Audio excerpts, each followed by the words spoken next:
Oh, hey, I guess we're live now. Hey, everybody, Argent here, and I'm joined by Matt Forney, the Becklov, and James. And we are covering the UK election. Some other people might be on in a little bit. Rainey says he's going to be by soon. So, yeah, we're just going to be, let me just see if the screen sharing is working or not. If it isn't, then I'll have to Okay, it doesn't look like it's working. Let's see here. In a shocking turn of events, Jeb Bush is winning. Jeb Bush is winning. Bernie can still win the UK election. Yeah, Bernie might still have it, but it looks like Jeb Bush got it. Bernie might win the well, Jeremy Corbyn is kind of the British Bernie. So let's see here. Jeb's been handing out turtles to everyone in the UK for the past 6 months. I just what a just depressing story, the Jeb Bush story. Okay, there we go. Well, I used to say that I kind of hoped when Trump won that he would just like make Jeb Bush like a fake Oval Office and be like, "You're a big boy president." Just let him think he's president. Yeah. Is there like a dummy nuke button which goes kablaza and kabloom every time he pushes it? A little button with a cow on it that says "moo" when he hits it. You know. So let's just look at where's the polls? Just find this. Because it's weird because the exit polls are completely different than what the actual polls were saying for the couple weeks before. Which one's the ISIS party again? I think there actually is an ISIS party, isn't there? It's called Labour. No, I think there actually is an Islamist party.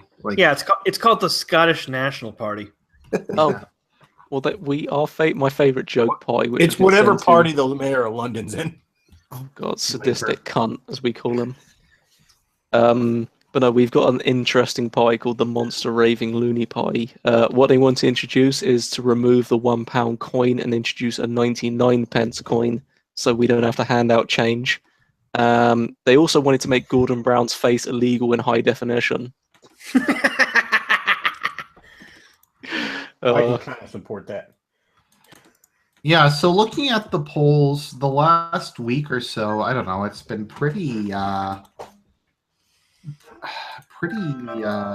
looks like the Tories are going to win. Yeah, I mean this exit poll that BBC put out when the polls closed is total fake news. Like they're claiming that the SNP is going to lose half their caucus. They're going to lose seats, but not half their seats, especially not to friggin' Labour or to the Lib Dems. What are even the Lib Dem? Like, are they even going to exist? I'm being honest. The Lib Dems will, as I say, I think the Lib Dems will gain seats of in an unknown amount. I think it's going to be small. It's not going to be anything major, because I think, as I say, I'll repeat what's been said. My basic points. You're looking at where is that? Yeah, we're looking at the cons. I still think the cons will get a majority. I still think, I mean, maybe it's the slight doubt in these exit polls, but I still think they're going to get a majority seats, not just the most seats. Yeah. I can't see why not, because London, that's the problem. I live near London, so I get a lot of people who come from the sort of central, southeast side, which is basically Detroit on steroids.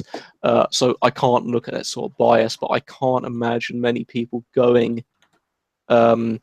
Tory if you're in the Midlands. I mean, unless you're in the North, which is where the most of the Labour seats at the moment, because we're looking at 10 Labour seats to 5 Conservative. Those are the areas you expect to go Labour. The Tories, you know, we've not seen it. We've not seen a massive rollout. You know, it's like, for example, if you look at the US election and you look at, like, I don't know, 200, like, let's say 50 seats Democrat, 0 to Republican, but it's like Detroit, Michigan coming in and fucking California. And Chicago and New York City, etc. Yeah, there's no surprise.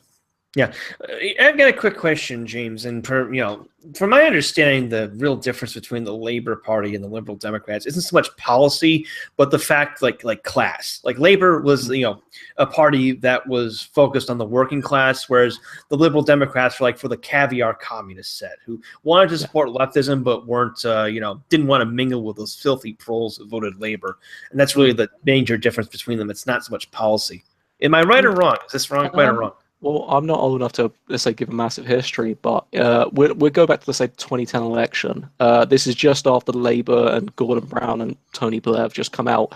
The Lib Dems had a massive surge. This was a hung parliament. The Tories had the majority seats because no one liked Tony Blair. Everyone still thinks he should be hung by the neck because it's even debatable. If Tony Blair decided to refuse, let's say, the Americans when it came to Iraq War 2 Electric Boogaloo, the Iraq War, the Afghanistan stuff might not have even happened without Tony Blair's support. So there's that massive dislike for Labour. So the Tories come in, but they're not overly liked. So that's when you get the Lib Dems having to help them. The Lib Dems are usually seen as they were seen as a more liberal version until Corbyn came in. Corbyn has changed it up. He is, to give him credit, he is at least what he is. He's not, let's say, Theresa May, where it's like, I'm a bit distrustworthy of what she's going to do. Because with Corbyn, it's like, yeah, we know shit's going to get fucked. When I see Theresa May, I don't know what she's trying to do, because I don't know if you've seen the campaign, but this might be one of the most horrendous political campaigns you will ever see from a political party.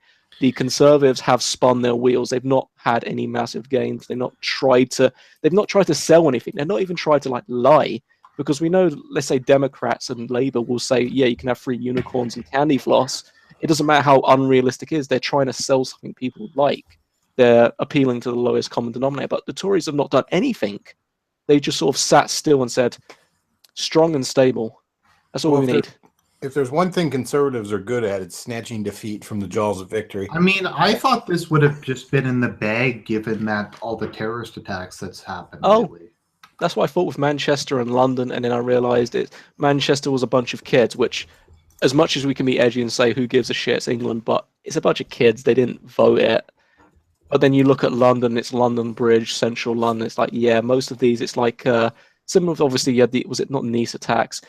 Just a funny point. We can't remember which French attack. We have to try and remember which one it was. We're in that time when it comes to Islamic shootings. But the one where it was the theatre shooting, there was a prior shooting at a fancy cafe. Well, it's like when you watch a whole season of a show and you're trying to remember what happened in what episode. It all just kind of blurs together. Yeah. At that attack, I know the majority were killed at that theatre, but there was I think a few people killed at some fancy cafe. It's like most of these people would have voted for that sort of policy.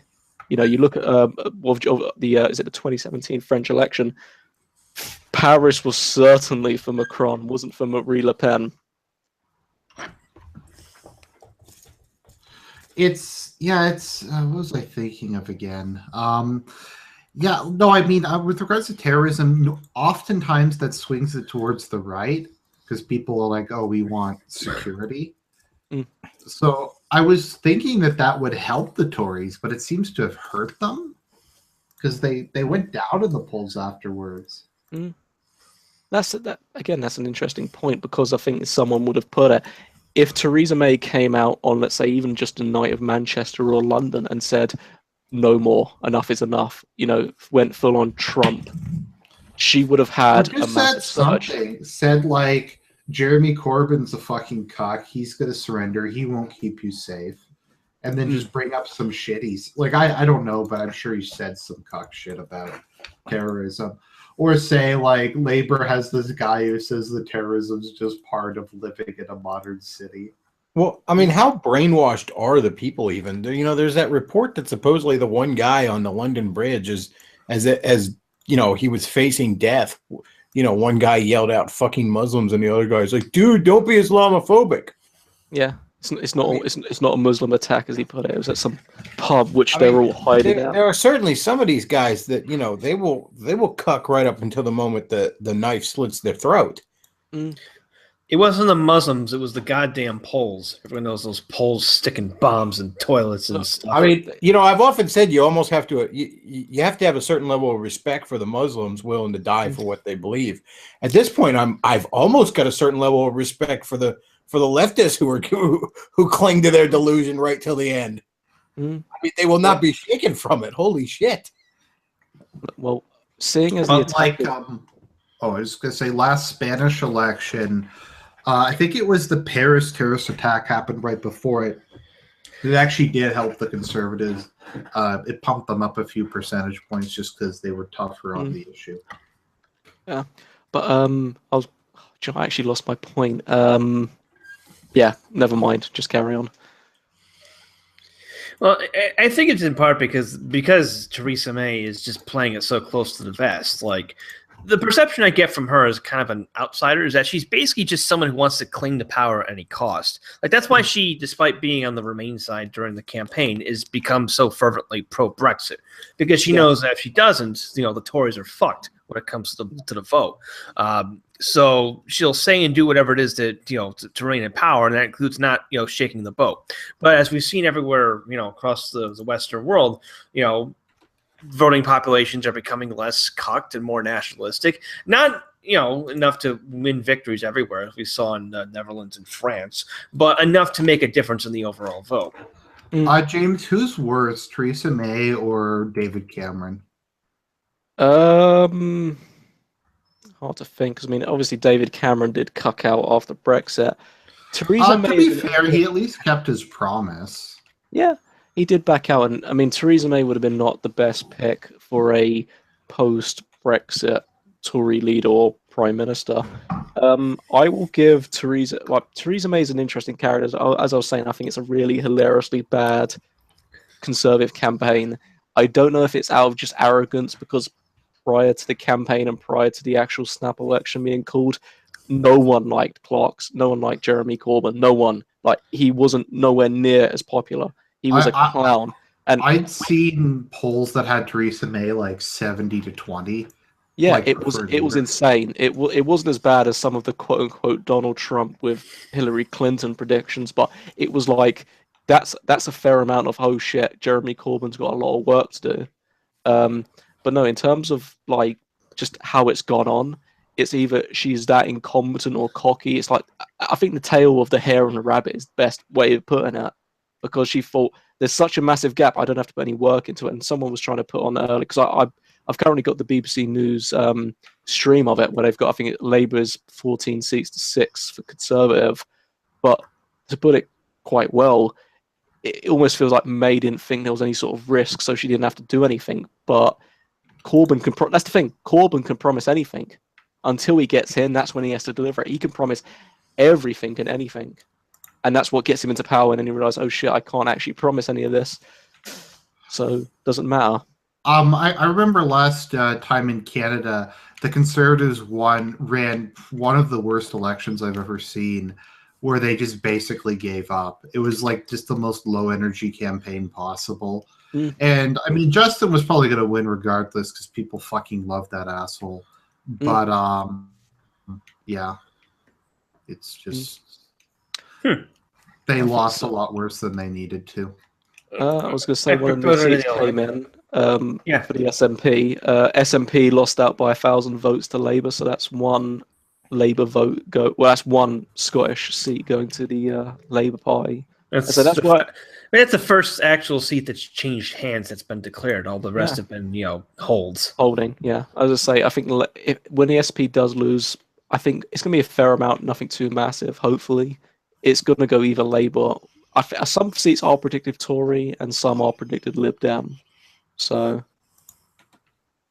a few more coming in. I mean, as I say, at this point in time, this sort of next hour or so, you're going to see a lot more. I mean, we've just had 2 more seats come in for the Tories, so Well, a large part of it is just because of the ass backwards way you people do things. I Mm-hmm. mean, the only democracy that I'm aware of that where all the votes have to be couriered to a central location to be counted, instead of counted at individual polling stations, like I did when I worked as a Republican election judge last year. Mm. And you also have that ritual where they all have to stand on the stage, and the returning officer has to announce everything. I worked as an election officer too, because it was like not bad money. I think it was like $200 for the day, which wasn't bad. So that was an interesting experience. Yeah, I didn't do it for the money. I did it because I was amused by the fact that I got a random solicitation in the mail from the Chicago Board of Elections offering me to serve as a Republican election judge, and I sent it in, and I was like, do any of you motherfuckers know how to use Google? Like, you know who I am, right? I am the absolute embodiment of everything you despise. Yeah. But no, just such few registered Republicans in Chicago. You were the only one. Yeah. Well, if they had used Google, they would have realized you were infamous shooter Fat Morney. Davis Macarini was your accomplice. Yeah, that was part of it, because my friend who also voted in the my former roommate who was also voting in the voted Republican, he got in the solicitation as well. He couldn't do it just because of a schedule conflict. I think they paid me like $150 for the entire day. They also catered, which was nice. There's also, I'm going to add as a slightly interesting point, because when I do the voting, normally my family does it in bulk. It's actually the first year where my brother wasn't in it because he's in a separate area now. But my dad has a thing; he has to have a fight or an argument with the people there each time. It's a funny thing because if you were to let's say look at English, I should have taken a pit. Well, then again, you could probably recognize me from that photo. But then again, I've probably said my surname twice, so you can dox me. But with each like paper where you'd obviously, which they give us, where you can mark off which party you want to vote for, on the back of it, it has like a serial number. And for each polling station, it's for a set area, which they've got they've got each street, which it's for, and each name of each resident. They mark down on each paper. They will actually mark the sort of number on the paper that you voted on to the name on that street. And my old man is a thing. He's actually pretty much arguing the guy, saying, "Well, isn't that not anonymous? Because you've now got a piece of paper which says my name and the ballot paper." So if anyone above you can do sort of 2 and 2, you could say, okay, he voted for that. So there's an interesting thing. I mean, that's why I was slightly worried when I'm not usually worried because with Brexit, it's just marking yes or no. It doesn't matter. But with the fact that I don't know if you got, because I know you guys moved to electronic systems, which have their own faults in certain ways. Well, I know the US did in most areas, but that seems to be an interesting problem the English have, the fact that it's not technically anonymous if you wanted to find out who someone voted for. I mean, the paper trail's there. I like paper. I don't understand why they want to move. I prefer paper. Because when there's virtually no spoilage. Like when of the 300 ballots or so I counted, none were vaguely they just put a check mark and it's done. Yeah. Well, I mean, I think I know why they want to move to a paperless. Oh yeah, well, you live in a country where they don't have to show ID to vote. The thing is, I'm going to say this right now. If you disagree with me, we could talk about atheism, religion. If you disagree on this point, this is where friendship can end. If you don't agree with voter ID, something as cheap as, let's say, a provisional driver's license to prove you are actually that person, I can't how much does it cost for a provisional? I think it's you're either a spick in the States or someone trying to compromise an election. That's the only time you disagree with voter ID. Republicans have said, okay, we will pay out of tax dollars for ID cards for people who don't. Yeah, the thing is, when I worked as a judge on election day, I was in a minority-heavy district of Chicago, and even though Illinois doesn't have any voter ID laws, half the people who came in to vote showed us ID anyway, out of their own volition. Black people, Hispanics had their driver's license and their passports ready to show us. And the left always argues that voter ID laws discriminate against minorities because they don't have ID, even though in order to hold a job, buy alcohol, or do anything of importance in this country, you have to have some kind of ID. Like if you want to go into a building, I don't know, like a museum or something, they have to see ID. Mm. If you want to see a movie or buy alcohol, like I don't understand like who these people are who don't have ID. And they even said, okay, well, for those people, they can just go and we'll give them an ID. They can just go get an ID. And they're like, no, it's too much to ask for them to get a free ID. Like, I can understand, for example, let's say birth certificate doesn't have a photo, but let's say a passport. A passport for us to get it renewed is about what, £60 to £80. Also, it doesn't have your address, at least in Canada. Yeah, and I think I'm not sure if it has I'll have to check. But let's say you go for a provisional driver's license, still about the same price. They even introduced in England a citizen's card, as they called it. Let's say just a general. Let's say you're 18, but you don't have the money to go for a provisional, but want something to prove that you are 18. It's like £20. If you can't afford that, like, what else can you say? Do you expect me to give it to you for free? Well, there's a student card. Like if you're a member of a university, you'll have a photo ID from that. I mean, hell, I'm pretty sure most homeless people have photo IDs anymore. I mean, geez. Well, if they want to get welfare, they probably need one. Yeah, nobody doesn't have a photo ID. I love the person who got Eric Holder's ballot. Oh yeah, I saw that. He's like, I'm Eric Holder, and they gave him the ballot. Didn't somebody do that with one of the Hollywood assholes or something too? Yeah, it's such just bullshit. Yeah, I mean, even if you don't have a driver's license, I mean, but you most people get a state ID or something. I mean, like I like you can't work without an ID. Oh yeah, you can't work. You can't get an apartment. You can't get boozed up. You can't buy cigarettes. It's no, it's just fraud. I mean, there's no other explanation other than it just being fraud. I mean, even a lot of these voter ID laws, like in Pennsylvania, they were trying to pass one. I can't remember if they passed it or not. But it was a provision in the law that if you don't have voter ID, they would waive the fee for you to get a Pennsylvania ID so that you could vote. Okay, that's they were basically going to give you an ID, and no, that's too much of a hassle for people. No, that's what I mean. I mean, that sounds like fair to me. I mean, if that means that like only people who like are the people they say they are can vote.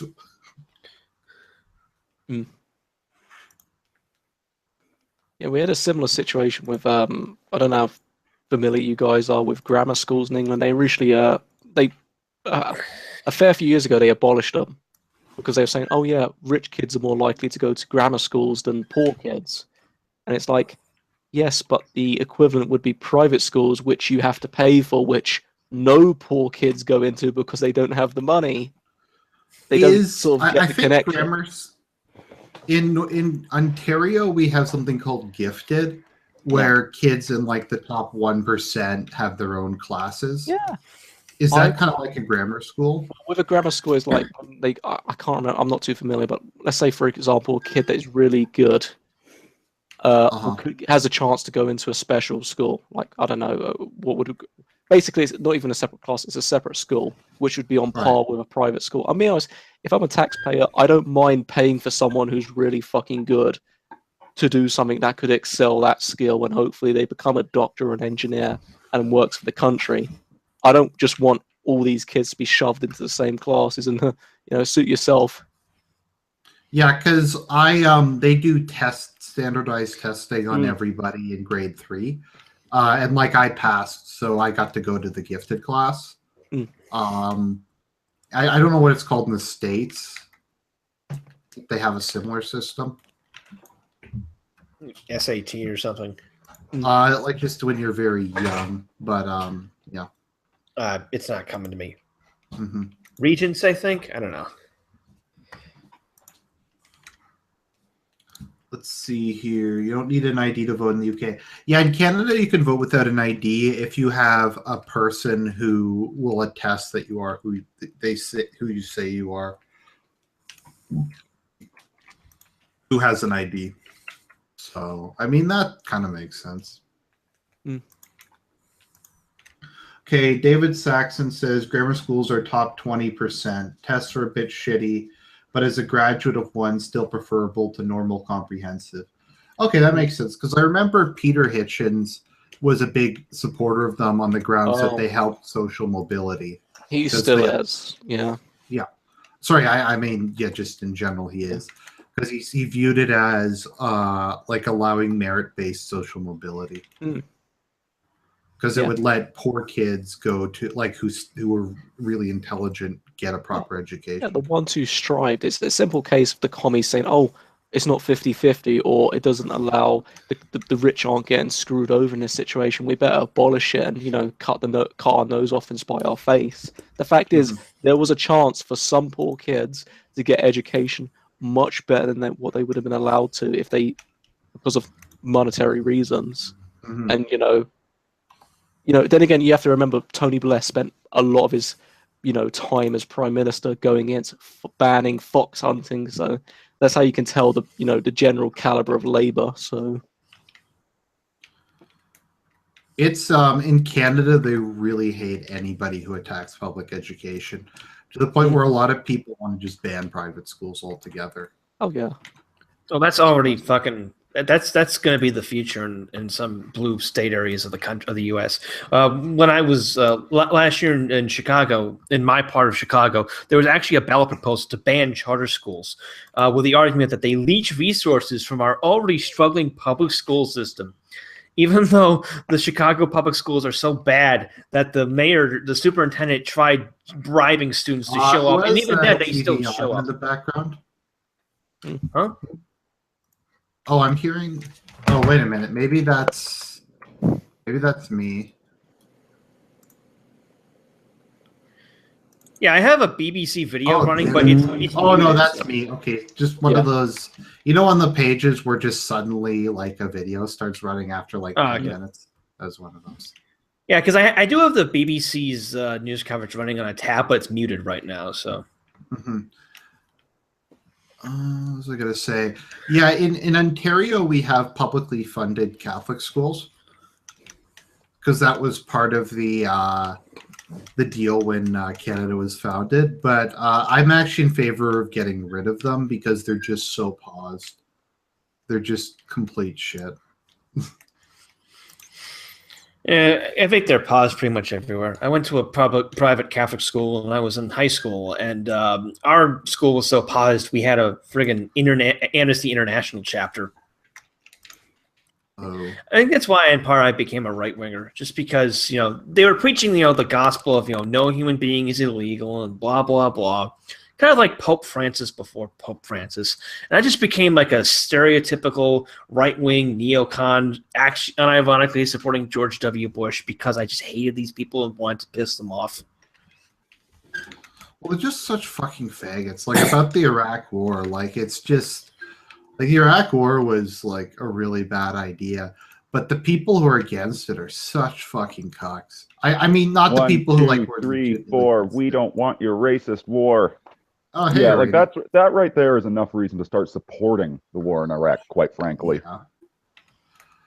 Yeah. In Canada, they're so paused that they were against the war, the bombing ISIS, because I don't actually know what the reason was. I'm back.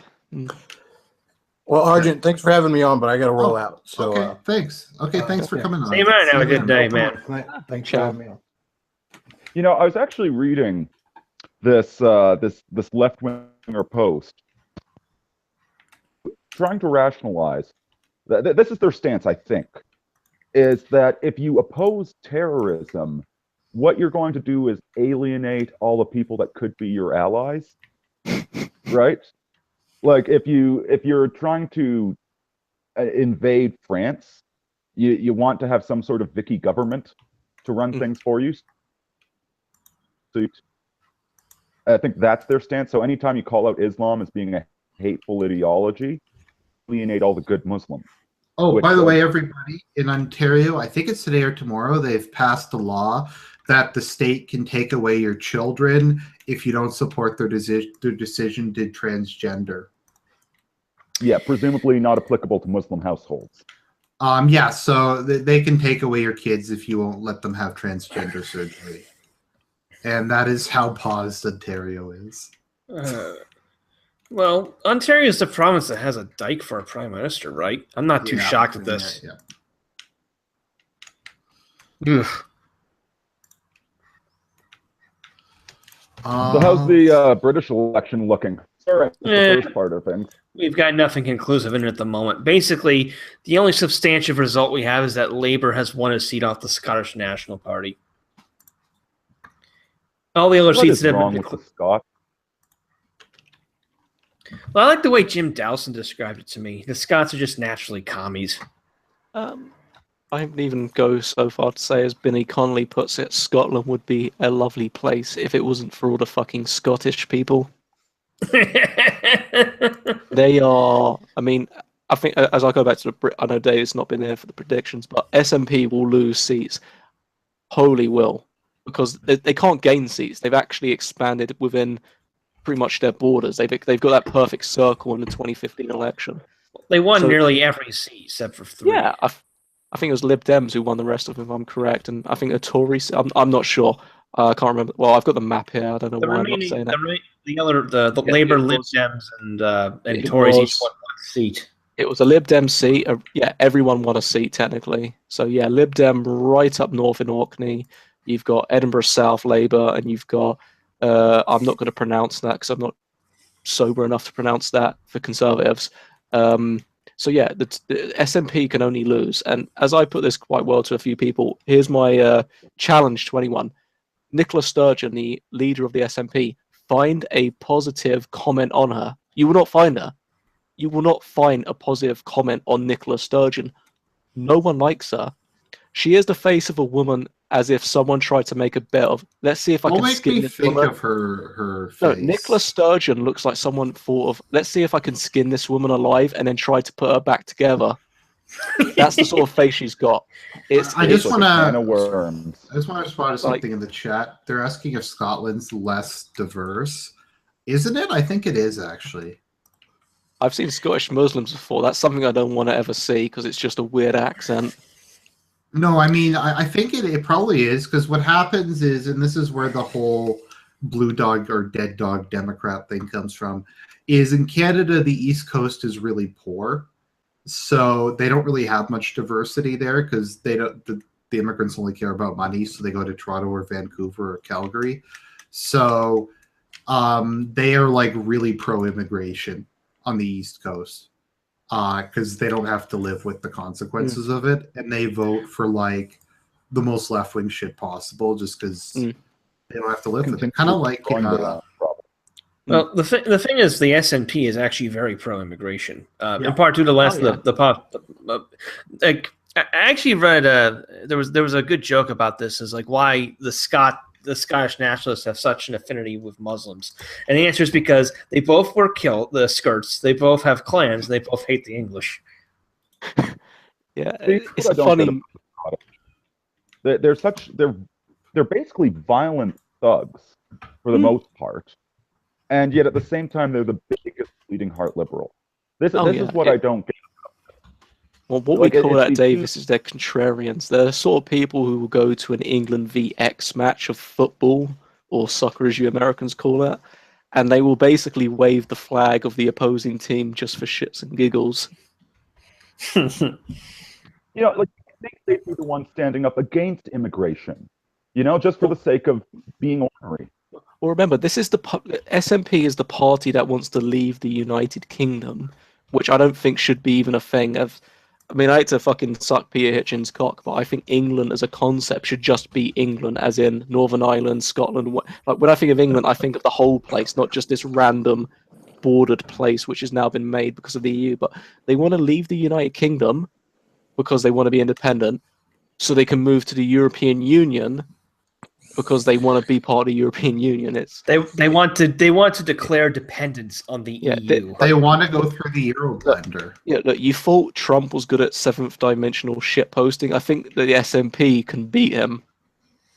So we're ironically destroying our country for the shit of it. That's the thing of all these micro, independence movements in in Europe, they're all rapidly pro-EU for some reason. You know, the Scottish nationalists, Plaid Cymru, Sinn Féin in Ireland, the Catalonians, the Corsicans, they all want to suck at the EU tit. And they don't seem to realize that that's a massive contradiction to saying that you're an independence party that wants to declare dependence on a transnational organization.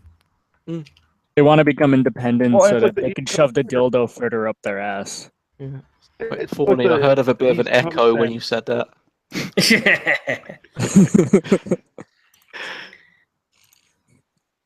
So the East Coast in Canada has no job, and they want more unskilled immigrants to come in. Like I just the absolute lack of thinking or reasoning or motivation or anything from these people is just utterly astounding. I think it's in part cargo cult thinking. I wrote about this earlier in the week when the Jolly Admiral Isle elected a gay Indian as their Taoiseach prime minister. Like the Irish are afflicted with cargo cult thinking. They're a poor, backwards island on the fringe of Europe, and they see Norway, Sweden, Germany, all these economically successful countries taking in all these immigrants and gay rights and all that, and they think, well, gosh, golly gee, all we have to do is pause ourselves like them, and we'll be just as rich. And so they don't realize that all those things are deficits to Norway, Sweden, Germany. You can almost imagine the Fine Gael parliamentary caucus was thinking to themselves, oh, we're going to elect a homosexual Indian, a son of an immigrant. We're so progressive. I think the same mechanic is going on with the East Coast of Canada from your descriptions of it, Davis and Argent. You know, they're poor and they're backwards. They think injecting immigrants will make them more vibrant, just on their own. I think they're mostly just emotional. They don't think of... I mean, it's not like I can shove a 8th volume book of Thomas Sowell Basic Economics down their throat. They will always be emotional. You can't... Like, that's something of an interesting... I hate to make the massive tangent of talking about the book I'm trying to write and horrendously doing so, but the idea that people are books to a degree, people are products of what they've experienced, and the fact is a lot of these people haven't looked at the stuff you have. And there's the idea that the fact that me and Forney and me and Davis and me and Argent and me and the other guy who's got a very lovely portrait, Samuel, we've all got a different experience of reality because we've all had a different upbringing. And the fact is how we interpret stuff is different. So when you try and explain X, Y, and Z, that the fact is bringing these migrants are going to have a bad economic effect. They're also bad for morale of the country. They're also, you know, X, Y, and Z. They just don't get it because they've not had that sort of pre-reading. They've not. It's like reading Chaucer and wondering why they've spelled everything wrong. You've not had the background text to understand why. And I just feel at this point, you may as well just do what Aaron Clary does and says, if you want to feel happier, just don't even get into politics. It's a massive headache. Well, yeah, and here in Canada, it's like it's fashion or something. Like Canadian identity is based around being opposed to ism. So we're anti-nationalism. That's our national opinion. And so your average Canadian, Barack Obama is fashionable, and they want to emulate that. And they think that's anti-American by embracing the Democrat left-wing progressivism of Americans. Canada is Canada's basically its identity is focused on being oppositional to the U.S., which is basically rooted in its history. But the thing is, their image, the Canadian image of the U.S. is like this backwards place full of Bible-beating rednecks dragging their knuckles on the sidewalk. When in actuality, the U.S. is the source of all the most of the progressive nonsense going on. And the whole thing with Pierre Trudeau, with the whole thing about Canada's history is multiculturalism. He stole that from the whole Ellis Island myth. Like, it was the U.S. that started that whole, or more accurately, the left-wing elements in the U.S. that seized control started that whole "we're a nation of immigrants" bullshit. Canada imitates America, the worst aspects of America, and they think they're being anti-American because they think Americans are like The Handmaid's Tale, Margaret Atwood. That's a book that perfectly describes the Canadian mentality towards America. And it's completely divorced from reality. Well, and it's so hypocritical too. So that image of the knuckle-dragging, dumb sports fan, and there's some truth to that, quite frankly. Honestly, the sports stadiums in America are kind of terrifying. But what do we have in Canada? Oh, hockey, man, it's NHL, it's hockey time. It's the same exact idiocy. It's the same brain dead. It's like, yeah, there is a Canadian identity, and it's about rejecting like the bad. Yeah, like none of that, Bible beating redneck whatever. Yeah, that's not really Canada. Dude, but Mounties are Canadian.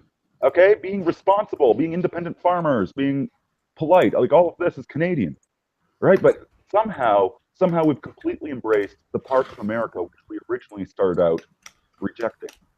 And it's contradictory, it's cognitive dissonance, but I think, in my view, the most kind of contradictory thing is Canadians are the most self-hating people in the world, but also one of the most jingoistic people in the world. Like, if a Canadian gets like injured in the London attack, like people here literally don't give a shit about the other people who died. They only care that a Canadian died. We're obsessed with saying we're like the best country on earth. We're the most tolerant country on earth. We're the most progressive country on earth. But we also hate ourselves. So it's kind of these like, and we make it a national sport to just say how bad we are and how evil we are. So it's this strange combination you have at the same time. David Brin perfectly summed it up. In fact, now I'm wondering if David Brin's Canadian. He's a science fiction author anyway. And he described where the otherness is the idea that all cultures matter and all other opinions are valid. Even the opinions of people that want to murder you and destroy your otherness culture, it's a valid, interesting opinion that you need to embrace. And so it's very self-hating, while at the same time feeling morally superior to everybody else on the planet. Unrelated, some breaking news. It looks like Labour has taken one seat off the Conservatives. The Vale of Clwyd seat in Wales was Conservative. It's been won by Labour. So we have two gains for Labour, one from the Conservatives, one from the SNP. I'm honestly not very nonplussed by this election. I think you nailed it, Forney. That the right wing in Britain is no sort of right. Brexit is going to happen. Brexit's going to happen the same way that Obamacare got repealed in America. Well, Brexit's going to happen. It's just that nothing substantive is going to change. It's just that instead of having an unelected Star Chamber in Brussels, kind of enforcing all these left-wing changes, the British are just going to be doing it on their own. I still think it's a step in the right direction. I mean, you got to take your wins when you can. The point is, like, everybody was against it. All these people, it's a bit like Trump. I mean, you can think Trump is good or bad or whatever, but the fact is the entire MSM, be that male sex with male or mainstream media, this was like, Trump's going to lose, he can't win, Trump's evil, etc. And then they lost, and then he won, and just the tears alone were worth it. The sweet how butthurt people were. Like university where they had to bring in like the puppies and like Play-Doh and coloring books because the university students were so triggered. Yeah, I mean, they're Schadenfreude is a worthy goal in of itself. I mean, realistically, as I wrote, Theresa May is the most left-wing prime minister UK has had since James Callaghan. But still, the fact that the left is still freaking out over this is, her winning Brexit, etc., is pretty humorous in and of itself. Mm-hmm. Well, the thing is, they're not so much attached to the EU for what it actually does, but for what it represents, which is, as I wrote about in the article, my article on the election yesterday, like, it represents the deracinated, castrated, cosmopolitan vision of the world they have. Sort of like John Lennon's Imagine, where there's no disparate cultures, no religion, no differences between people. We're just all watching, the consumerist vision. We watch the same shit, we eat the same shitty agribusiness, Monsanto, genetic GMO food, and we just think the same happy thoughts. And the Brexit vote was a huge blow to that because because the EU was one of the big proponents of this vision. You recall back like a decade ago, we were talking about the Iraq War. The left in the U.S. always used to talk about how Europe was so much more progressive than the U.S. and Europe is the future, and Europe will overtake America as the world's greatest superpower. Well, the thing is, they weren't actually talking about the actual cultures of Europe. They don't care about French culture or German culture or Italian culture or Dutch culture. What they loved about Europe was the fact that it was embodying the American values of multiculturalism, diversity, apathy, pause better than the U.S. was. Kind of like how Canadians try to revolt against America by acting like better Americans than Americans do. And the Brexit vote was a huge blow against that because it represented, something that shouldn't have happened. The tide of history was diverted. They think it's going to be Starfleet Academy, but it's actually going to be, sitting and watching The Big Bang Theory while filling out your bureaucrat forms to try and get anything done, all while eating GMO crops from McDonald's. That's what diversity actually looks like in the liberal sense. And it destroys people. Like if you can numb yourself, you can fit in very well with these modern liberal dystopias. But it just destroys all human flourishing and value. And you know what? I guess that needs to be taken into consideration. We've got half the population of our country dragging and screaming and kicking its feet because it doesn't want to go on vacation to a beautiful, cabin in the woods or a beach or anything. No, it doesn't want to leave the house. It wants to sit there watching The Big Bang Theory, eating microwave pizza. That's the half of humanity that we're struggling with, trying to drag our country to any sort of good place. What the? What? Nothing. I forgot to mute myself. I was playing a game. I'm listening. Let's see. Has there been any more results? Pretty much it's the same safe seats being called. Nothing's really changed from what I announced earlier when Labour took a seat off the Conservatives in the SNP.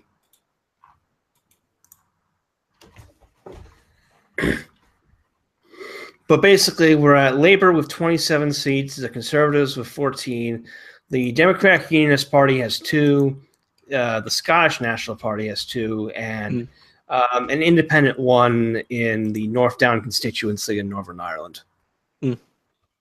That's about right for the moment. What was I say? I mean, depending on how long you guys stay up for, you probably won't see. I wasn't I'd say expecting to see anything conclusive. It's just I didn't know when else I was going to talk about it because it's in it. I mean, I don't know what time. I mean, let's put it this way: in terms of UK time GMT, we're looking at about 10 to 2. We won't be, let's say, at that sort of we're certain mark until about maybe 5-6 a.m.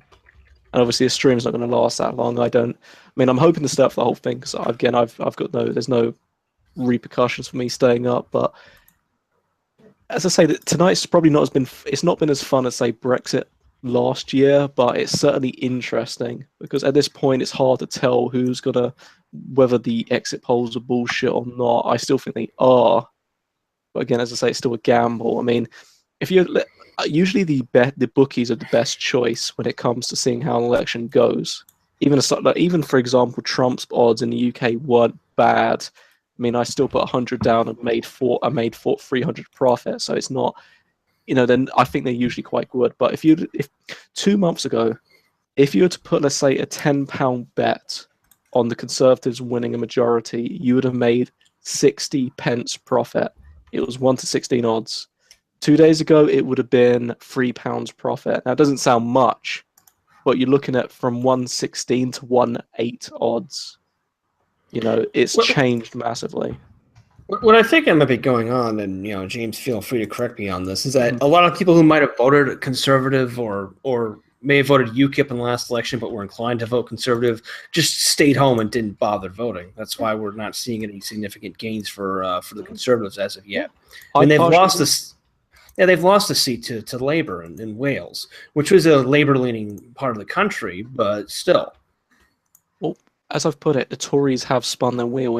It's as much as it's conjecture, it's what's given the idea of May trying to throw the election, because obviously, quote unquote echo puppet lords might be pulling her strings, whatever you want to call it. There's only 2 explanations, plausible or not. Either she's incompetent or she's throwing it. There's no way of putting it any other way. because like you look at her performance in Prime Minister's Questions, she usually slaughters Jeremy Corbyn. There was no reason for her not to go head on with Jeremy Corbyn when it came to the actual campaign debate, which she basically, she backed out of. She didn't go for. She could have slaughtered him. She could have put him down. It might have been a hard fight because he's promising unicorns and candy floss, and she's saying we've got to do something realistic, whether you agree with it or not. But she didn't. It's hard to support her position when she's not making it easy for me to support her. That would be the best way to put it, All right. Well, John Steele was just bringing up what's this guy's name? Kurt Eichenwald. Have you guys heard about this? Oh, the hentai. I was showing my wife and kids hentai unironically. Yes, he was apparently arguing with somebody on Fox News or something like that over Twitter. And for some reason, he had an anti-Semitic poster that he took a photo of himself with. Yeah, Shut it down! One of the tabs open on his computer was B Chiku, which I was just Googling right now, and it appears to be some sort of MILF hentai comic. Honestly, it's pretty tame. But then the Canadian Mounties will be at your door in about 20 minutes, Davis. Yeah. Davis is maple syrup Rambo. I did that once as a joke. I was playing like a My Little Pony Flash game, and pretending I didn't realize the stream was on. Oh God! Which was like a reference to when DSP was jerking off, and he didn't realize the stream was on. Well, as a semi-serious question, Davis, do you recognize the Queen as a better leader than Justin Trudeau? Anybody, Space Dog would be a better leader than Justin Trudeau. At least she has the common sense not to shit up Parliament. She knows to go outside. If you clean up the shit on the floor, the shit on the floor wins. Yeah. And we have some good news. The Conservatives have taken a seat off the SNP. They have defeated one of the SNP incumbents. We'll say there was one seat for the Tories, one seat for the Labour, and one seat for Lib Dem. So if they get anything more than one, it would be quite interesting. But as I say, at this point, the 2 o'clock to 3 o'clock rush, that's going to be the majority of the seats coming in. We've got another Tory hold. Arini, do you have any thoughts on Andrew Scheer? No, not. Haven't been. Honestly, I have no idea who that is. Oh, okay. He's the new leader of the Conservative Party. Okay, yeah. I haven't paid attention to that. Arini, he does have 5 kids. A good quote to paraphrase there, Arini, would have been what Ayn Rand said about Ronald Reagan. I don't think of Andrew Scheer, and the more I learn of him, the less I think of him. Oh, I like Andrew Scheer, actually. Well, I don't know who he is, but given Arini's sentiment, that would have been funny. Well, there's some people beginning to wake up in Canada, but there's not enough of them. And to get a mainstream message, good God, our most right-wing media source is Rebel Media. And because what happened recently is some airline decided they weren't going to advertise on their site anymore because this sneaky group that just tries to attack conservative sites through the ads. They go and contact the companies and accuse them of supporting a hate site. Mm-hmm. And so Ezra Lafont decides to play the Jew card. It was distasteful. Rebel's pretty good, actually. I think people are too hard on them. As far as Canada goes, they're pretty edgy. They are. Just that whole, you can't be anti-Semitic, goy.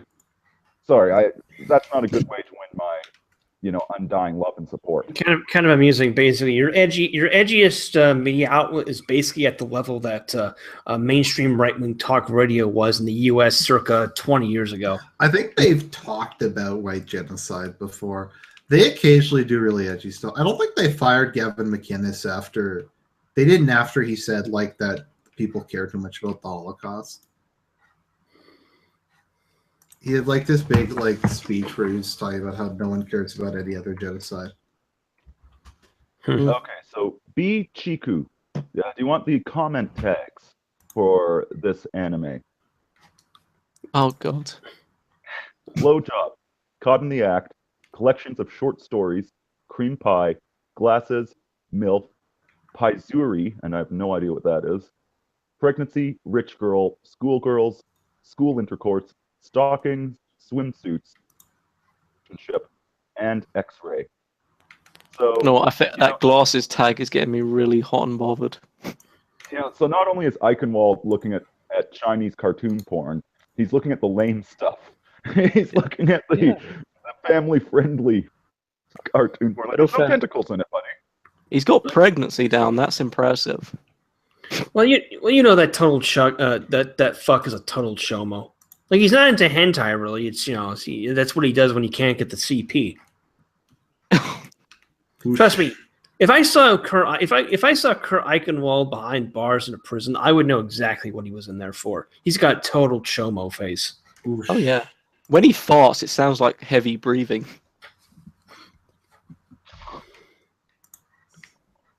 Guys are absolute savages tonight. Mm-hmm. Who is this guy? I don't even know who he is.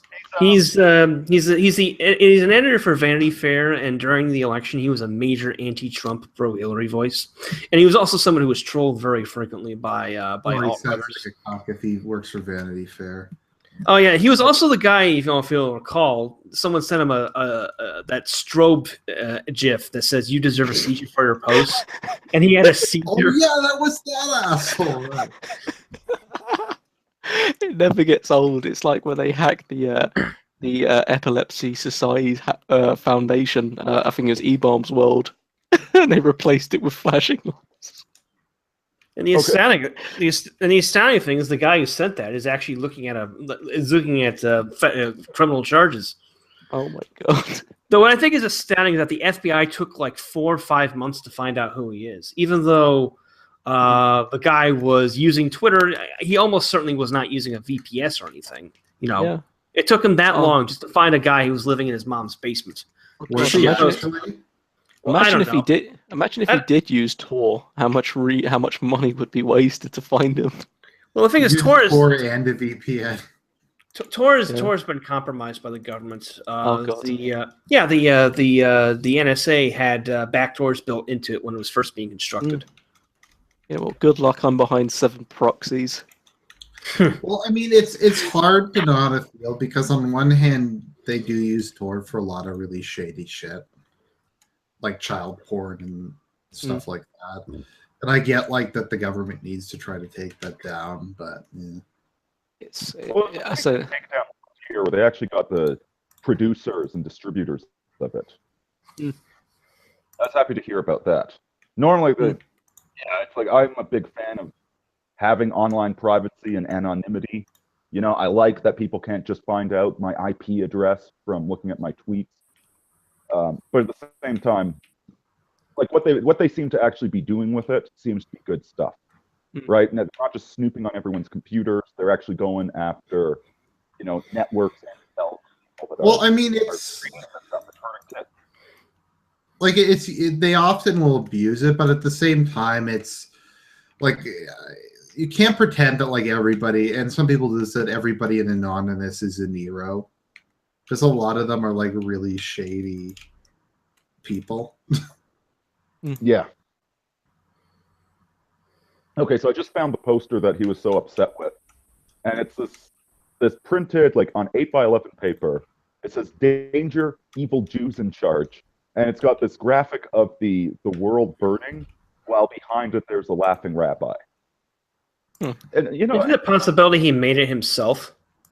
This is like something that's distributed on a "You Laugh, You Lose" thread on 4chan. Yeah, it blows my mind that people are so upset over this. It's like this is cartoonish. This is sorry. So the editor, so the cock of Vanity Fair had like an anti-Jewish thing. He was holding it up for some reason. I don't understand why. I don't probably know. He's like, this is the abuse I have to put up from anti-Semitic trolls. Even though he's not. It was real in my mind. We really are, or at least we were living in a trolling golden age. This is how. Can you imagine just how soft and comfortable these cucks, these mainstream people got so comfortable during the Obama years? They're just tweeting a swastika or an insult at them causes them to completely lose their minds. Oh yeah, it's like that like experiment Weave did a few months, about a year ago, where he was sending out printouts of swastikas and Daily Stormer ads to all these wireless printers connected on the internet, and these college kids just kept losing their fucking minds. Oh yeah, it's like walking in a field of lolcows. Pretty much, that's what modern universities are like. It's they wonder why I didn't go to university to study English literature. Yeah, I think this is why. Oh, Sam, are you still here? Yes. Could you tell that story you told me about the your friend of yours in the Masters in Feminism? Oh, yes. So a friend of mine is relatively young, and he's a manager at Tim Hortons. And, he's like a student himself, assistant manager. Anyway, so he gets an application from a woman with a master's in sociology. He takes one look at the degree, and he just throws it in the trash. Feminism or something? No, it was Or was it sociology. But he immediately threw it in the trash and says, I'm not dealing with someone like that. Yeah. Unemployable walking lawsuit. I was going to say they've changed the title on the BBC election 2017 from Conservative most likely to have hung parliament to overall majority as possible but not certain.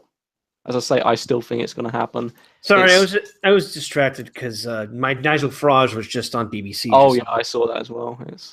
He said that if Brexit threatens, he will return to politics if Brexit is threatened.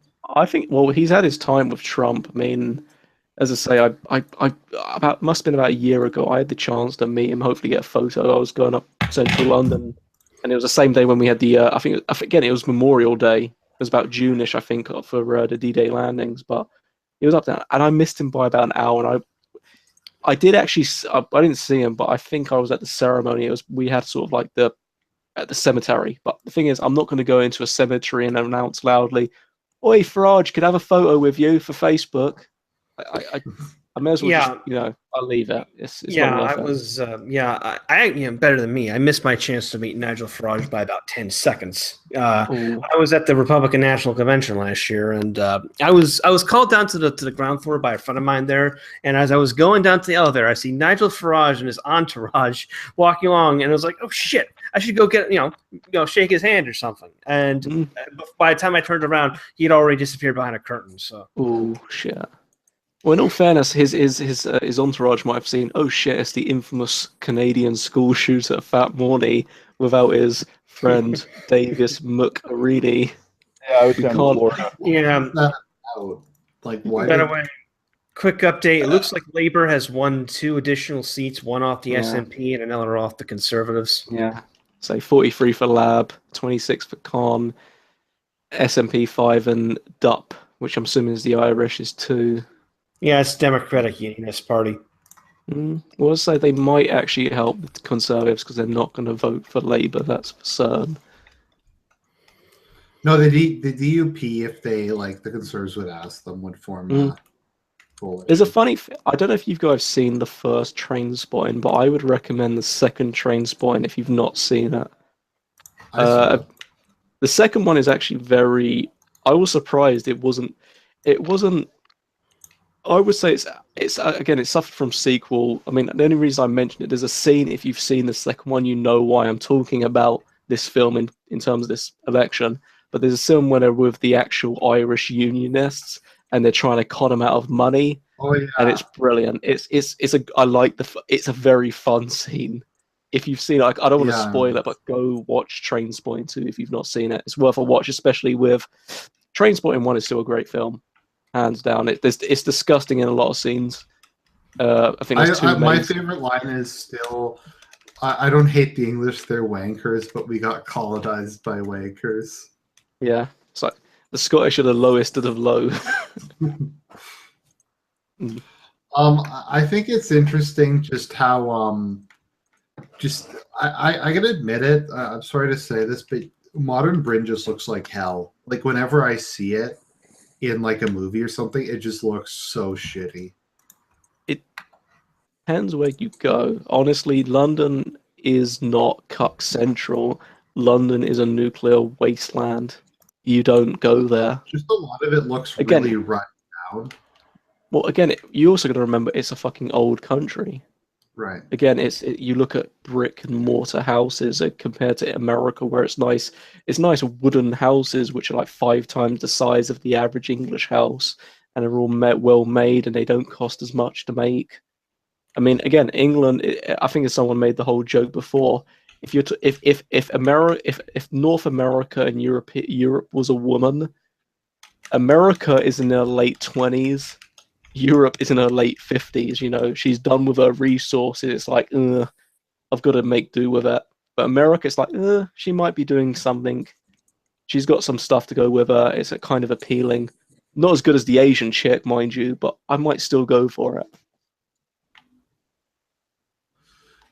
I don't know if that's like don't council estates look like the shittiest things ever? Well, you've seen A Clockwork Orange? Yeah, I think yeah. Yeah, that's like one of those estates. That's a real place, mind you, where they're shooting it with all the concrete. That is real. Kidbrook Village is the place it is now. I've actually been past there. That's near Stratford, where they shot where they actually made the Olympics. Yeah, it's again, England has got some very depressing architecture, and then the other half, it's very sort of a lot of it is Catholic. You got a lot of nice Catholic churches. You got a lot of very archaic structure. It's very cozy. It's very European. And obviously, I think Tudor housing is probably the most fucking if you were to go for old fashioned housing, Tudor you can't beat. It has that style to it. As much as I like a lot of old European art, like brick and mortar and brick roads and Greek But stuff. just in like Trainspotting stuff, just whenever they show Scott, like it just looks like complete shit. Oh yeah, they shoot specifically in the shitholes of Scotland. Those are depressing places. They're not the nice places in Scotland. They're not the whiskey distilleries. They are the estates. They're the places where they do heroin and meth.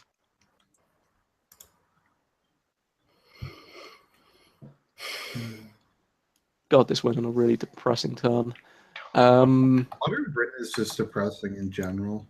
Oh yeah, as I would say as Peter Hitchens puts it, to the young people of England, escape while you still can. I remember I forget he was on like Sun News talking to someone. He's like, I haven't been to Britain in years. He's like, I would recommend you don't come. If you want to go to London, as I say, I know a few people where if they go to London, I will probably show them a few good places, but I'm not gonna. There's a few nice villages and a nice few pubs and what they call hamlets. They're smaller than villages. They're very nice and quaint, but you always find that sort of hamlet, that small enclosed bubble in any sort of country. It's not representative of the country as a whole. I could show those sort of places, but as a whole, I want to fuck off to America as soon as I can. I mean, I want to take a trip to America and just enjoy a few months. I mean, I know obviously Forney, you went obviously to Hungary and you could have negative criticisms, but if I was to take a nice holiday of America, I guarantee it will be a positive experience, like holiday in England. So you want to enjoy shit food and bad weather. Well, I want to see like the museums and like the museums are hand down amazing. If you do not go to you need to go to the Imperial War Museum. It's a great museum. I want to go there in the British Museum and just all that cool stuff. The museums are great. I look at you know from your perspective, James. The U.S. is almost certainly a step up because in the U.S. you can't be arrested for hate speech like yet. Like I want to visit Britain, but this is always going to make me laugh. It was the English and English thought that gave the world ideas such as free speech, freedom of assembly, the Constitution, all that, and yet it's the country in Europe where I'm most likely to be arrested for hate speech or just outright denied entry. Yeah. Well, say if you can get in there subtly, I would. I mean, as I say, you go to, let's say, London, because you probably will go through the Eurostar. You won't go through plane. Say Eurostar, if you're in Europe, you may as well go through France and Eurostar. That's the cheapest way. London, central London is not bad because, again, it's like the equivalent of New York. It's just more sophisticated, but the food isn't as great. That's the best way of describing London. I was going to Is go to British food as bad as people say it is? Britain. As I say, it's a diverse place. London, you cannot compare London to the rest of the UK. No, in As terms I say, of food. food, I'm being honest, and I will say this right now. American food, I go up once a month. I have this thing. I go up to central London because there is one place in central London which sells Philly cheesesteaks. I fucking love Philly cheesesteaks. I love You didn't. American food. You do not know the amount of children I would kill for a Philly cheesesteak every day. Like, they use a ribeye steak, they shred it, they have the cheese whiz and the proper bread. English food is mostly, not always, dog shit compared to American. The only stuff that Americans can't do right is sweets and candy. I'm being honest, Hershey's taste like. Do you have any decent barbecue places? It's hard to say because, again, your fast food restaurants aren't bad compared to English. Like, you've got McDonald's, and I think the average McDonald's in England is probably better than the average in the US because it's all paced. I mean, McDonald's isn't that bad. I mean, it's got a bad rep, but they've really fixed it up over time. Oh yeah. Well, the thing is, all the McDonald's outside the U.S. are better than the ones in the U.S. because they use actual food. Like, this is funny too. Is like there's a KFC not far from where I live, and the thing is, when you take the black people out of KFC, it almost becomes something akin to gourmet cuisine. Like, the sandwiches are like Panera bread, super nice. You know, the food is cooked and well done. I actually like eating there. Plus, it also happens to be open 24 hours, which is a big help since in continental Europe, everything shuts down at 9 or 10. Oh, yeah.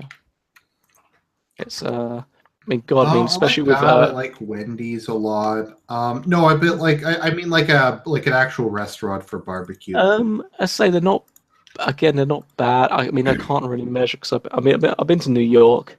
That's the only place I can compare to, and I didn't really do many restaurants. I mean, I tried Domino's once. Yeah, it was all right.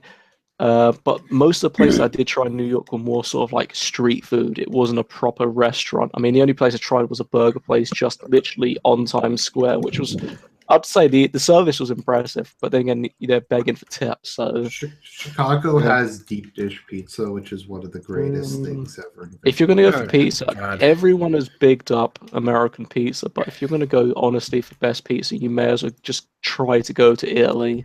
Yeah, deep dish pizza is so overrated. Well, there's one place in the area that does do it well, but the catch is it's not actually in Chicago. Yeah, it's a place called Village Inn in Skokie that does the best deep dish pizza. Other places, you're kind of taking your life into your hands because a lot of these places run by the Albanian pizza mafia don't cook it all the way through. Oh no! And if they're not, they're greasy. If you do go to England, there is a pizza joint you can go to. It's like pizza. It's either called Pizza 1886 or 1889. I can't remember the number. But they do proper Italian pizza, as in stone baked. They're usually in sort of like they don't have proper buildings. They're usually sort of like those industrial sort of shipping crates because they set up quite easily. They're very easy to set up, and they usually stay where they are. It's about £10, so let's say about $13 for a pizza. A nice pizza. It's got proper salami, wild mushroom, ham, whatever you want to pick. It's all about the bread. As I say, I think when it comes to pizza, you have standard mozzarella. They're good Parmesan. I really love Parmesan on good pizza. It's when I went to Italy and I had pizza there, I couldn't believe just how much better the cheese is than American cheese. Oh God, all the pizza in Hungary is Italian style pizza. I absolutely love it. I'm never going back to American style pizza. Oh no. They've got something here called the Hungarian pizza, which is like ham and not bacon, but like ham, sausage, onions, all this stuff. It's fantastic. Right, there was a place that I used to order from, well, I still order from them. They used to have a tuna pizza called the Bruna pizza. That was really good because it's got tuna and pepperonis on it, and not pepperoni in the way that we think of pepperoni. Like in continental Europe, pepperoni is a pepper. Yeah, it's not a processed meat, which is like a jalapeno. I think what else? No, I love barbecue. I love Southern food, barbecue and cornbread and. If you're ever in Las Vegas, check out Northside Nathan's Detroit Pizza. It is the best damn pizza I've ever had in my life. In depressing news, it looks like Labor has won another seat off the Conservatives. What's that at the moment? You're looking at 55 Lab, 36 Con, and 9 for the SNP, with 3 for the Irish. Well, the Irish that matter. As I say, they're coming in more now. They're still hard to tell, I think. Right? Actually, where I live, there's a really good Japanese place. I was just about to say, with these election results, we're going to need more hemp rope before we're through. Oh, God. Fucking pot smokers. That's one group. They've only declared a sixth of the seats yet, so actually not even. So yeah, we're looking at about 600 and something seats. Only urban areas that have. Well, let's look at the map now. If you were to look at the map, in terms of the cuck areas, you've got that big circle bottom right. That's London. That's usually going to be red. The sort of 3 areas around it you expect to be bluish. And then obviously Wales is probably going to be reddish with obviously a bit of Conservative, maybe a bit of Plaid Cymru, which is the Welsh party. And then that sort of big area up north just before Scotland, that's going to be red as well. With, again, I think the SNP might be deciding to a degree, but I'm being honest, I still think it's going to be it's hard to tell. Again, as you said, it's not even a tenth of the results announced. I think it's to say, when I looked at, say, Brexit, I was there the whole Brexit night until about 9 a.m. when obviously David Cameron resigned. It went up and down for about maybe 4 times that night. And we're talking about a massive difference. We're not talking about slight dips. We're talking about it'd go up by, let's say, a couple 100,000 votes, and it'd be back down, and it'd be a few million. So again, we're not going to see through this election, but I think as far as the stream goes, it's a very good sort of way. I mean, again, I'm technically only English person on air who could probably say to some accurate degree that I still think my points still stand. In about 5 hours, maybe I will have to eat some humble pie. Maybe have to eat my own word, but I'm honest, I don't think that many people have turned to Labour.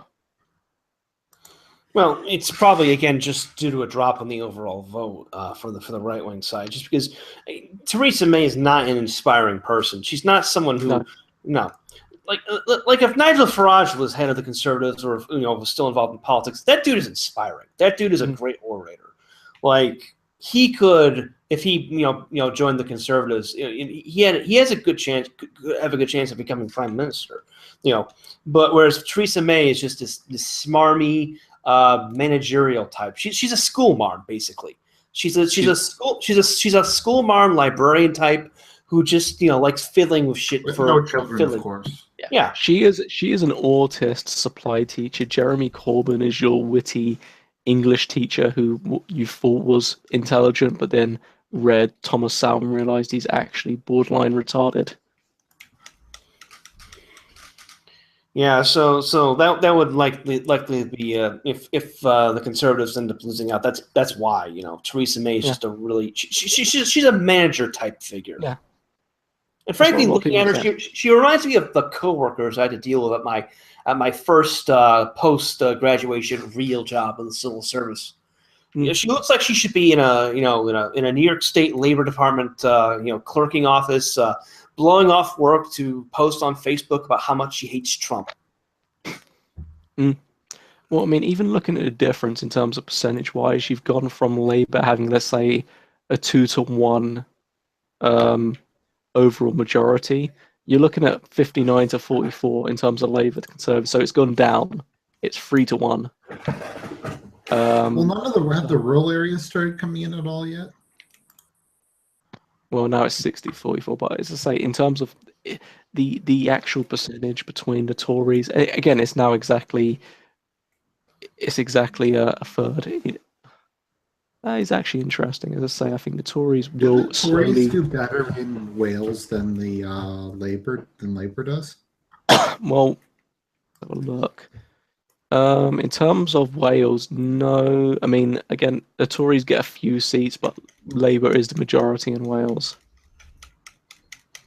Oh, big news! The Conservatives have won Moray from the SNP, which is important because Moray is actually the seat of Angus Robertson, the SNP's leader in the House of Commons. So that's a big. Does Nicholas, like, what is her position exactly? Is she? She's the First Minister of Scotland, like the equivalent of like a premier in Canada or a governor in the U.S. Is she also the head of the SNP, or? Yes, she is. She is to put it crudely, and I would say PG, but fuck it, she is a cum-sucking piece of shit. So she's the head of both the federal and, I guess, local party? I don't even know what she does. I know she's the SNP leader, but I think people just listen to her and ignore her and realize maybe we need to give her meds. On the House of Commons, right? No, she does not. Well, I would assume there's a law against that. What they make? Yeah, we make a law. Nicola Sturgeon can't hold a seat. Well, she's the sort of person you think, shit, why didn't we give the meds out to the elderly people? How was Alex Salmon, or whoever his name was? I think everyone misses out. I mean, I can't remember much of Alex Salmon because I wasn't listening too much to politics at the time, but I think people are probably missing that fat piece of shit right now. Because Nicola Sturgeon, as I say, my challenge is find a positive comment on Nicola Sturgeon. You won't. That's like the find the needle in the haystack. Oh, well, I remember the Scottish independence referendum, and Salmon looks like the kind of guy, we could tolerate, cuckish, whatever, but I could have a beer with him and not want to claw his fucking face off. Whereas, again, Sturgeon she looks like that, she's got that Theresa May look of a smarmy school marm, sticks her note proboscis in everyone's business type, but far worse. Whereas Theresa May is someone I'd actively avoid in the workplace, Nicola Sturgeon is someone I would have fantasies about beating to death. Yeah, I don't think anybody likes her.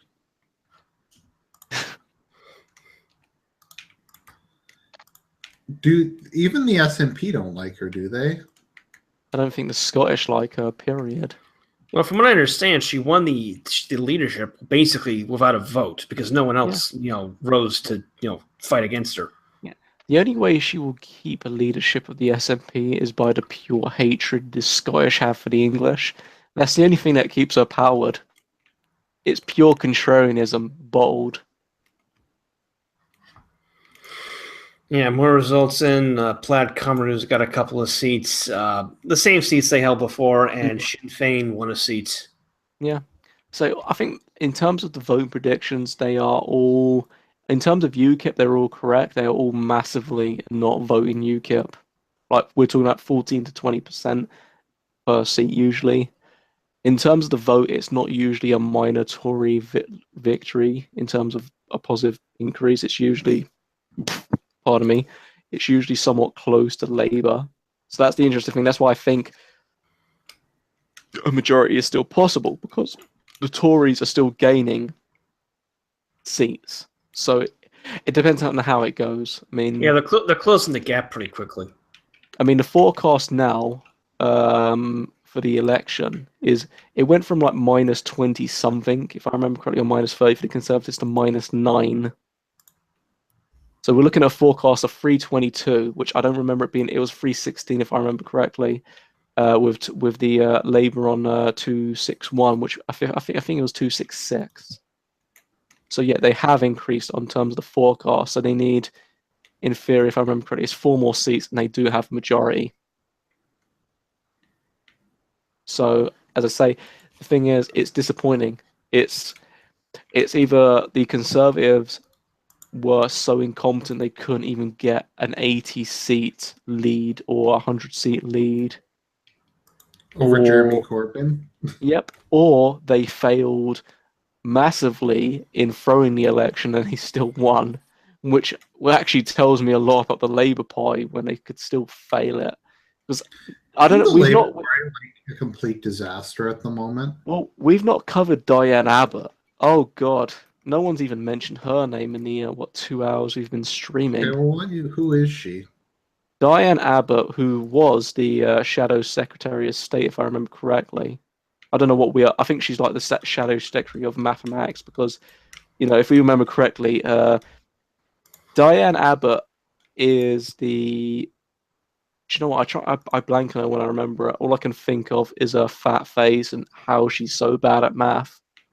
So you might have seen her first car crash interview of the election where she basically went from what I can say is we're going to hire 25,000 new police officers and we're going to pay them like 20 million in 5 years. And the person interviewing said, so you're going to pay them £20 a year each. Because that was about the maths. Like, she's basically proven she is a fucking hack. Like, there was even a second interview where she was given I think it was a paper from an October 2016 report on counterterrorism. And she said, oh yeah, I read it. And the guy who was interviewing her was trying to wring out a bit of information where he's saying, well, what about this important bit of information that this person suggested in the paper? What was it? And for about like 2 minutes, she would basically not answer the question. And then he answered it for her. And then she went along with that answer. I'm being honest, Diane Abbott alone is close to sort of like John McCain to Sarah Palin levels. Like even worse than that. Like Sarah Palin, like some of it was tongue in cheek. Diane Abbott is not tongue in cheek. She is tongue in a burger. She is fucking retarded. Of labor. Let me find a good interview of Diane Abbott because she is an interesting person, seeing as most people would say don't vote Jeremy Corbyn not because he's a socialist, but because he willingly wanted to see Diane Abbott naked, which he has. Jeremy Corbyn has got naked pictures of this woman. I don't know if you can show it on live stream. Why would he? Why? She's hideous. She's a buck-toothed negress. Fat negress. No, it's fucking Abbott the Hutt. Speaking of more depressing news, the BBC released a final projection. They're projecting that the Conservatives are only going to get free 22 seats, which is 4 below the requirement for a majority. Yeah. Although Sinn Féin doesn't vote and they can still get the DUP, so it's... Yeah. Well, it's more than they were expecting. Let's say it's increasing. As I say, for the next 2 hours, I guarantee it's going to go up. I still think they're going to have a majority. Remember when they said 20... there's a 99% chance that Trump will lose? It still makes me laugh.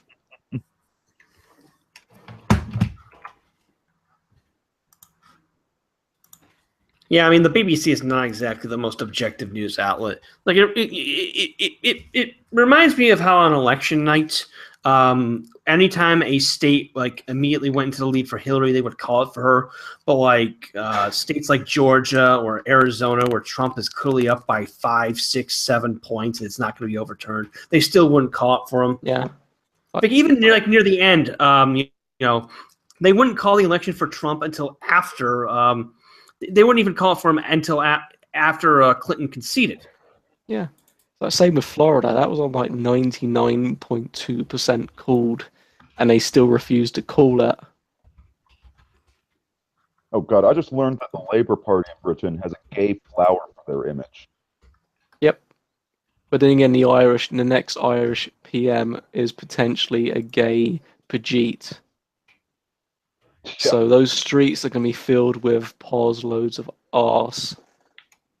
Did you ever see that Simpsons where the hippies take over they fight the evil Navy and the soldiers wind up shooting guns that have flowers that spray out of them? That's what they're going to be arming the British services with on their street fight. The thing is, I always had predictions for a 2020 N war. And I'm thinking, if you ever know what N war is, it was a story by was it Tom Clancy? It was made into a real-time strategy where basically the 3 main powers of the world were Europe, the US, and Russia. I'm thinking, yeah, that prediction might be slightly unlikely, seeing as, yep, the EU, the European Union does want an army, but it's going to be full of cucks getting fucked in the arse. So it's literally just going to be the US and Russians laughing. They're trying to cuck the U.S. Army. It's just taking a while. The Army's already cucked. The Air Force was doing drag shows on Okinawa 6 years ago. Yeah, drag shows are. I mean, as an English person, I will defend drag shows because for two reasons. A, drag shows do actually piss off genuine trannies because they think it's what's the term? Taking the piss out of them. You're appropriating your culture. Yeah, we're appropriating. With, British drag shows are a different thing. Yeah, here they're like an erotic art, and I'm kind of sad that I just said the words erotic art. But yeah, British drag shows are all about taking the piss. It was clearly comedy, cut and dry, and then it's like these people think it's serious. It's like, no, it's not serious. It's a guy in a dress. That's the whole joke. That's the 2-hour joke of the whole show you're watching. You know. I say the difference between lab and conservatives change. It's now 77 to 61. So as I say, it's evening. Yeah, I'm looking at the BBC's results. They're showing. It looks like I think the conservatives took a seat off of Labour because they're showing no net gain or loss for the conservatives so far. Labour is +6, conservatives are 0, SNP is -5, DUP is +1 because they took a seat off the UUP. Yeah. The Democratic Unionist Party versus the Ulster Unionist Party.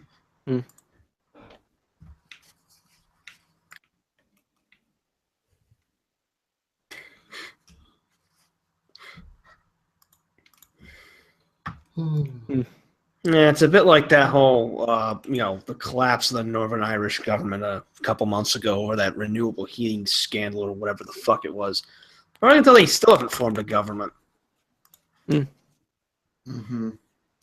It's Northern Ireland for you. I used to jokingly support Irish republicanism just because it pissed off all the right people, but after the fact that the Republic elected a gay, a South Asian sodomite as Taoiseach, I can't do that anymore, even in a joking, ironic way. In fact, I'm going to go in the opposite extreme now, and I'm going to start flying an orange order flag from my porch and talking about how the Irish shouldn't have been allowed to become independent to begin with. Eternal Tig. Oh, if you want to create salt, just go to Ireland and just say the SAS did nothing wrong. Black and tans, mate. No, that's God. One of the DUP's conditions for a coalition is literally saying the SAS did nothing wrong. Yeah. Well, in fairness, anytime we do want to celebrate the Irish, you just send a lot of depleted uranium and some angry special air servicemen to them. They usually appreciate it. It looks like the Liberal Democrats have lost a seat. Well, they've not gained any seats. Are they just going to cease to exist after this election? We'll say it's still early days. I mean, they're still predicted 13, even though it was 14. Well, the Liberals held on throughout most of the 20th century, even after their voting base went entirely to Conservatives and Labour. So I don't see why they'd cease to exist right now. Maybe they'll merge with the SNP. Oh, God. And form the Scottish Liberal Party. Oh, God, the Scottish buying. What is that one constituency up in Scotland that's always going to vote for them? Orkney and Shetland. Oh, God. Actually, it's funny. I remember during the Scottish independence referendum, one of the arguments the SNP was making for independence is well, we've got oil and gas reserves, and we can pay for the economy with that. But the oil and gas reserves are in Orkney and Shetland, and the Orkneyans and the Shetlanders don't have a really great relationship with the mainland because those areas used to be part of Norway. So when the SNP was making those arguments, the Orkneyans and the Shetlanders were like hell you won't. We're staying with the UK. Yeah, what does Scotland have except depression, heroin addiction, and whiskey distilleries? It apparently has some Trump-owned golf courses. Oh yeah. That's going to be quite funny. You could just see the only parts that vote to remain are going to be these Trump golf courses. That would be amazing if they did. I'm surprised they haven't burned the golf courses he owns down yet. That's because they're pussies. That's true. Mm. Trump's banned from going to the UK, right? Or No. Oh no, he isn't. No. Oh, Well, not yet, depending on how Sadiq Khan feels. Because, No, that would- in all fairness, the Queen did actually say she, I can't remember the exact quotes, but disliked the way he put it, and you shouldn't be saying that to a head of state as important as he is. So, unless Sadiq Khan wants to go against the Queen, I can't imagine that going quite well for him. uh-huh. Well, he doesn't want to go against the Queen yet. You have to wait till more of his countrymen are in the country before he can, Yeah. let the mask slip. Oh yeah. I mean, I don't know. I mean, say what you want about Piers Morgan, who I have to actually here's my official apology. I'm really sorry we let Piers Morgan into the country. Has he been fellow saying kind United- of base stuff lately, though? Yeah, he has, but he was a bit of a cunt. I still remember Ben Shapiro Oh, he is ripping a him cunt. apart on the Second Amendment. But no, he was like saying, so Sadiq Khan, you can't figure out where 400. You can figure out how many to a ballpark figure, but you can't remember where they are in terms of jihadists in London. But, no, it's not important. But don't worry, Sadiq Khan. It's important for you to try and ban Trump's state visit to the United Kingdom. Yeah, it's kind of unfortunate to me because, Piers Morgan is one of the few TV personalities I would just love to bludgeon with a hammer. But he says some pretty intelligent stuff over the past year or so. I think what it is if you're a white male, like, you just kind of have to become edgy because there's, like, nowhere else to go at this point. Like,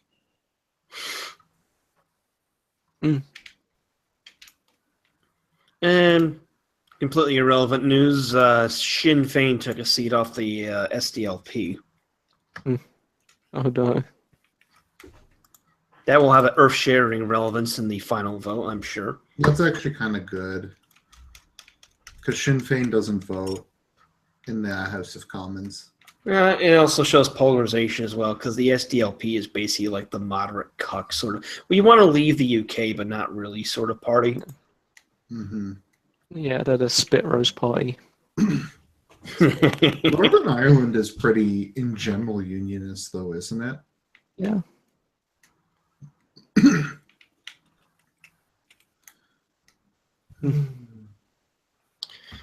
Well, in the most recent assembly election, the Unionists lost their majority, though that's probably attributable to just how badly the incumbent government fucked up with the renewable heat thing. What happened? There was a scandal involving the renewable heat incentive, which basically is one of those, carbon credit type, trading schemes. Right. Yeah, but what happened was they didn't put a cap on it, so all these companies were overcharging the government to the tune of billions of pounds, which resulted in the Assembly's got a structure where the Unionists and the Republicans are forced to cooperate. So both the DUP and Sinn Féin were operating the government, and the deputy first minister, who was Sinn Féin, resigned in protest, which immediately results in the first minister, who was DUP, losing her position. They did not nominate new candidates for the positions within 7 days, so they had to hold an election. And to this date, they still haven't formed a new government because DUP and Sinn Féin can't agree on anything. Only if the cons just had a gain from the Lib Dems. I'm just loving those. It's plus 11 for cons, plus 13% for Lab, and minus 14 for UKIP. Yep. As I say, Yeah, I think UKIP those. I'm going to say this right now. 4 think million everyone UKIP left votes UKIP. was 2015. I'm going to say 1.5 million is going to be remaining at worst in this election. We're not even at 200 seats called yet, so. I'm still thinking they're going to lose a lot. I reckon they can lose at least half of their seats. Well, not Who's half their going to votes. lose half of their seats? The SNP? No, UKIP can lose half their votes. And remember, they had a 4 million chunk. That is going to be the deciding factor. Well, yeah. Well, they were the third most voted party in the last election, and now they're behind the Liberal Democrats and the Nationalist parties in the parties in Northern Ireland. Yeah. Another DUP hold. That's nice.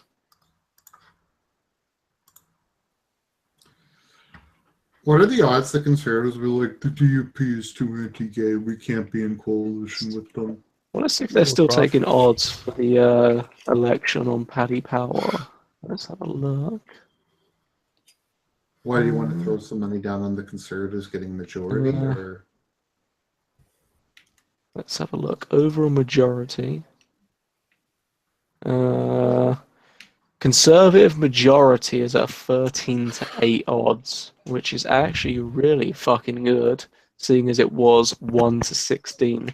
So if you were to put £10 on the Conservatives winning on Paddy Power, you'd make £16 profit. The overall majority, no overall majority, is the highest one at 4 to 9, then Labour's 14 to 1, which has technically gone down for them because they've, you know, I actually might put a bet down, seeing as I'm still sober enough to do that. Looks like the Conservatives took another seat off the SNP. Mm-hmm. It's kind of a surprise. Well, actually, here's something that should depress the audience. Both the leaders of Scottish Conservatives and Scottish Labour are lesbians. The leader of the Scottish Conservatives is a fat bull dyke. Let's have a look. Next general election. Kind of said a lot of unsavory things about the Scots, that it was a fat bull dyke that got them to vote Tory. Mm-hmm. Yeah, fuck it. I'm going to put a no Conservative majority bet. Why not?